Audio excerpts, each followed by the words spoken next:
il existe une certaine figure de l'intellectuel avec laquelle Barthes ne coïncide pas, pour dire le moins. Par exemple, c'est un provincial. Il vient du Grand Sud-Ouest, qui est une région périphérique, obscure, qui n'a jamais donné rien ni personne. Il a été très malheureux.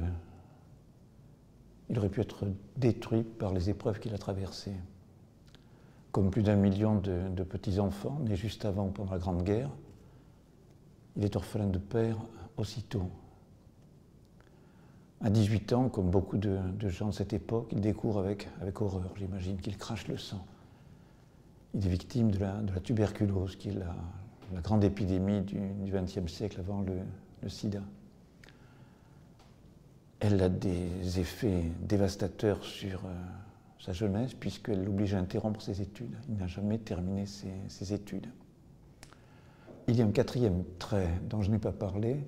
Barthes est homosexuel à une époque où l'homosexualité est encore classée comme une maladie. Elle ne sera déclassifiée qu'en 1982, c'est-à-dire après son décès.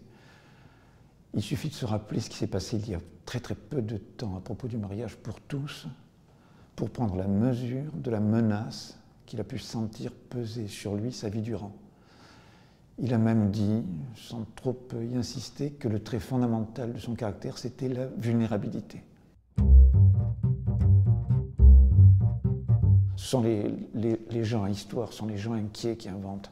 Les autres sont mollement adossés à des certitudes qui les dissuadent ou simplement les dispensent de chercher au-delà. Toute recherche a un prix, se paie non pas d'une livre de chair prise près du cœur, mais à tout le moins du repos auquel spontanément on tend et dont il faut faire son deuil si on a la prétention de parvenir à quelque chose de préférable. Je pense à une formule de Bachelard qui vivait à peu près à l'époque de Barthes. Le vrai est toujours une erreur rectifiée. Ce qui veut dire qu'il faut s'inscrire en faux contre le sens commun, se désolidariser à quelques degrés de ses contemporains, compatriotes, prendre des chemins écartés, obliques, périlleux.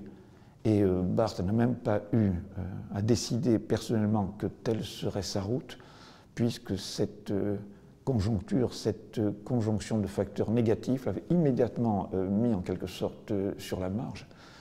Et c'est cette situation négative, marginale, qui lui est imposée par les circonstances, qui a pu l'inciter par une sorte de juste retour des choses, eh bien, de s'enfoncer dans ce pays de la pensée qui demeurait inexploré et de nous livrer, lorsque ce fut pour nous le moment, des vérités à la fois paradoxales, exaltantes et qui coïncidaient assez bien avec le sentiment neuf que nous avions d'entrer dans une ère nouvelle.